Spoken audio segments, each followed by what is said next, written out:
क्या आप विश्वास कर सकते हैं कि लखनऊ में एक ऐसा चमत्कारी बाबा रहते हैं जिनके दावे सुनकर डॉक्टर भी हैरान रह जाएंगे? जी हाँ, हम बात कर रहे हैं विनोद कुमार जी महाराज की, जो आशियाना के बालाजी मंदिर के महंत हैं। आइए जानते हैं उनकी चमत्कारी कहानियों और दावों के बारे में, जो आपको हैरान कर देंगे। 90 से हम सेवा कर रहे हैं। बालाजी महाराज की ऐसी कृपा हुई, जो भी कोई यहाँ आता है,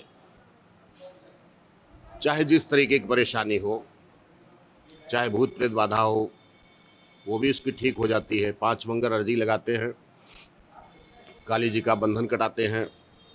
एक पंच दिव्य सामग्री के नाम से प्रसाद है यहाँ, उस प्रसाद का सेवन करते हैं, 99% लोग ठीक हो जाते हैं। विनोद कुमार जी महाराज का दावा है कि वह बड़ी से बड़ी बीमारियों को ठीक कर सकते हैं और निसंतान दंपतियों को चावल खिलाकर उनकी सूनी गोद भर सकते हैं। आशियाना के बालाजी मंदिर, जिसे श्री बालाजी मंदिर बरिगवान धाम भी कहा जाता है, यहाँ बाबा की प्रबल शक्ति के कारण मंगलवार और शनिवार को भक्तों की भीड़ उमड़ती है।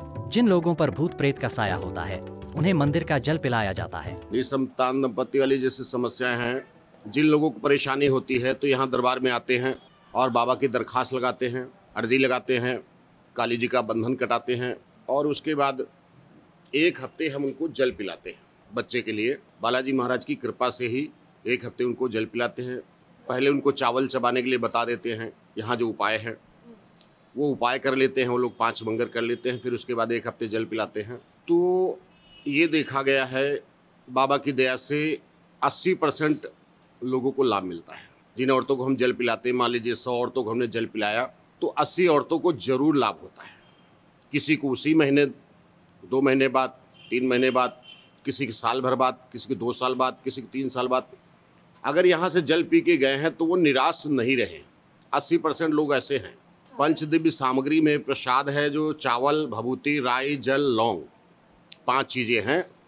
तो चावल रोज़ सवेरे चबाने होते हैं। किसी भी व्यक्ति को, रोगी व्यक्ति है, मान लीजिए अगर आप बीमारियों से परेशान हो, दवाइयाँ नहीं फ़ायदा कर रही हैं, भूत प्रेतों से परेशान हो, हजारों बाबा दाई देख चुके हो आप, किसी को लाभ नहीं मिल रहा है, तो आपको क्या करना है, यहाँ दरबार में आना है, दरखास्त लगानी है, अर्जी लिखनी है। दरखास्त में 5 रुपये लीजिए, बालाजी महाराज को उतार के डाल दीजिए, भैरव जी महाराज को उतार के डाल दीजिए, दान पत्र में डाल दीजिए। एक दरखास्त प्रेतराज की लगा दीजिए। उसके बाद अर्जी लिख दीजिए, काली जी का बंधन कटा दीजिए, पंचदिव्य सामग्री के प्रसाद ले लीजिए। तो चावल है, रोज सवेरे 3 पुड़िया चबानी है, भभूति खानी है, जल पीना है, राई को उतारा करना है, सुबह सुबह चावल चबा लेने हैं, कुल्ला कर लेना, भभूति खा लेना, बोतल में जल है, जल पी लेना है। शाम के समय राई को उतारा कर देना है, लौंग उतार के फेंकनी है।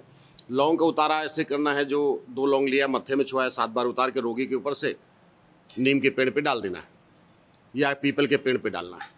विनोद कुमार जी महाराज मुंबई के रहने वाले हैं और 15 साल की उम्र में लखनऊ आए थे। उनका कहना है कि उन्हें बचपन से ही सपने में बालाजी का मंदिर दिखता था, जो उन्हें लखनऊ बुला रहा था। इसी खोज में वह लखनऊ के बालाजी मंदिर पहुंचे और यहाँ बालाजी की मूर्ति मिली। इसके बाद उन्होंने मंदिर का रखरखाव कर इसे एक विशाल मंदिर का रूप दे दिया। धीरे धीरे भक्तों की भीड़ बढ़ने लगी और अब यह मंदिर दूर दूर से आने वाले भक्तों से भरा रहता है। स्वप्न में अक्सर मुझे दिखाई दिया करता था कि एक हनुमान जी की मूर्ति है, हनुमान जी की मूर्ति है, उसको तुम मंदिर की सेवा करो। तो अभी हम वही 15-16 साल की उम्र थी, तो हमने ध्यान नहीं दिया इस चीज़ का। बॉम्बे में रहते थे, तो वहाँ भी सपन जब कब आया करता था। फिर जब 90 में यहाँ आए, तो यहाँ बिल्कुल जंगल था एक हिसाब से, बहुत झाड़ी जंगल थे, कुछ दिखाई नहीं देता था। फिर हमने यहाँ साफ सफाई कराई, तो मूर्ति हमें मिली। फिर मंदिर का जीर्णोद्धार हमने कराया। लोकल 18 के लिए लखनऊ से अंजलि सिंह राजपूत की रिपोर्ट। इस वीडियो में दी गई जानकारी विनोद कुमार जी महाराज के अनुसार है। लोकल 18 इसकी पुष्टि नहीं करता है।